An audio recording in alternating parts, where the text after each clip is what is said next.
Hasta ahora, en los ejemplos que venimos tratando de intercambio de caballos por barriles de pescado, estamos suponiendo que la cantidad de caballos es fija. Hay 8 caballos y nada más. Este análisis es válido para cualquier bien que no pueda ser producido. Por ejemplo, cuadros de Rembrandt, que hay, los que hay. O por ejemplo, una Fender Telecaster del año 54, hay las que hay. Entonces, todo el análisis que estuvimos viendo en los vídeos anteriores, sirve para ese tipo de bienes que no pueden ser producidos. Ahora, evidentemente, en la realidad, estamos dominados por situaciones donde justamente la decisión de cuántos bienes producir es fundamental. Entonces, la situación más realista es en la que ahora nos quiere introducir Rothbard mediante la incorporación de la idea de la producción. Entonces, cuando incorporamos la posibilidad de producción, lo que estamos diciendo es que de un periodo a otro el stock, es decir, la cantidad total de existencia de un determinado bien, cambia.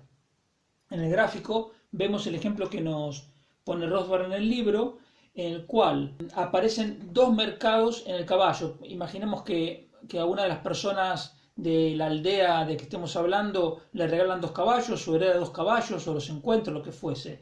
Pero el punto central es que donde había 8 caballos, ahora hay 10 caballos. Cuando se incorporan 2 caballos al stock total que había disponible, en la medida en que las valoraciones subjetivas de compradores y vendedores sean las mismas que antes, lo que va a pasar es que el precio de equilibrio va a bajar.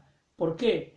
Porque si tú querías tener 3 caballos y estabas dispuesto a vender 5, pero ahora resulta que tienes 10 caballos, estás teniendo más caballos de los que quieres tener. Por lo tanto, lo sales a ofrecer al mercado.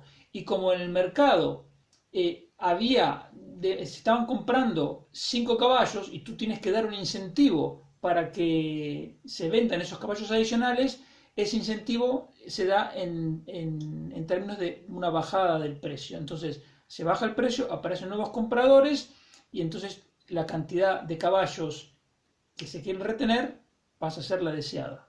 Ese efecto se ve mejor cuando, como vemos en este gráfico, se dibuja con las curvas de oferta y demanda convencionales, donde se ve el mismo efecto de una bajada en el precio que se traduce también en una mayor cantidad de caballos vendidos. Antes era el punto inicial, 89 barriles de pescado era el precio y a ese precio se vendían 5 caballos, y ahora el nuevo precio de equilibrio es de 88 barriles, con lo cual se venden 6 caballos en el mercado.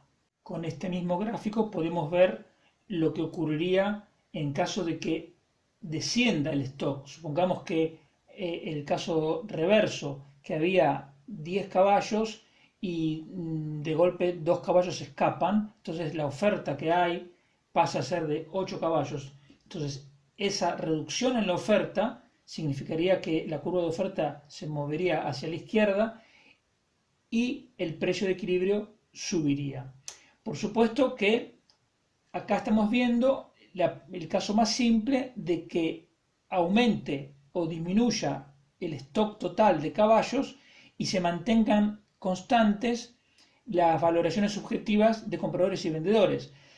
Si añadimos la posibilidad de que esas valoraciones cambien, el resultado por supuesto que puede ser distinto. Por ejemplo, aparecen 2 caballos porque a una persona le regalan 2 caballos y esa persona los quiere mantener en su poder, o sea, no los quiere vender, pues en el mercado no pasaría nada, el precio de equilibrio continuaría siendo 89 barriles y los caballos vendidos continuarían siendo 5, es decir, aumentaría el stock, pero como al mismo tiempo aumentaría la demanda de retención, es decir, los caballos que quiere quedarse en su poder el propietario, en el mercado no habría ningún cambio.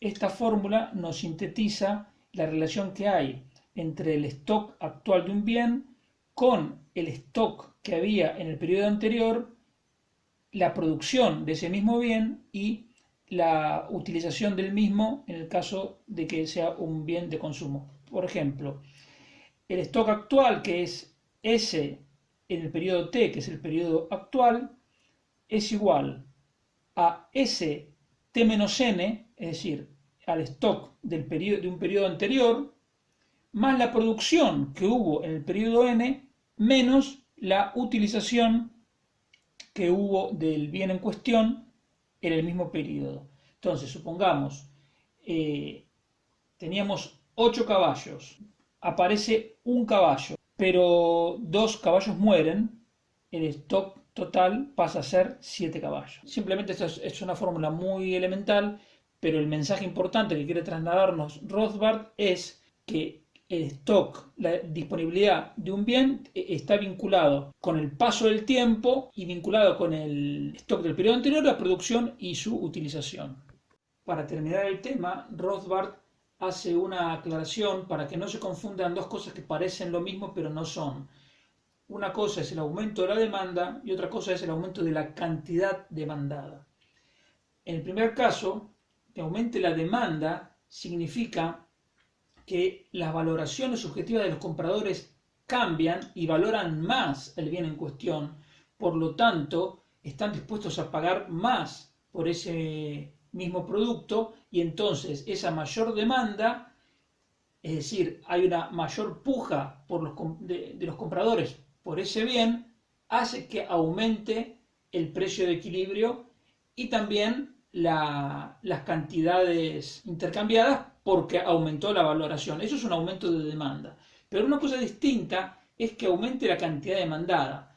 El ejemplo que da Rothbard es el siguiente. Si aumenta la oferta de un bien, es decir, aumenta la cantidad ofrecida de un bien, pero las valoraciones de los compradores se mantienen igual, ¿qué va a pasar? Que el precio de equilibrio va a bajar y las cantidades intercambiadas sí van a aumentar, pero van a aumentar no porque hayan cambiado las valoraciones de los compradores, sino porque a pesar de que se mantienen igual, como el precio de equilibrio baja por el aumento de la oferta, se compran más cantidades. Entonces, una vez más, una cosa es lo que vimos en el gráfico anterior, que aumenta la demanda porque cambian las valoraciones de los compradores y están dispuestos a pagar más, y otra cosa es que aumenten la cantidad demandada, es decir, la cantidad que se intercambia, porque aumentó la oferta y derivó eso en una caída del precio de equilibrio,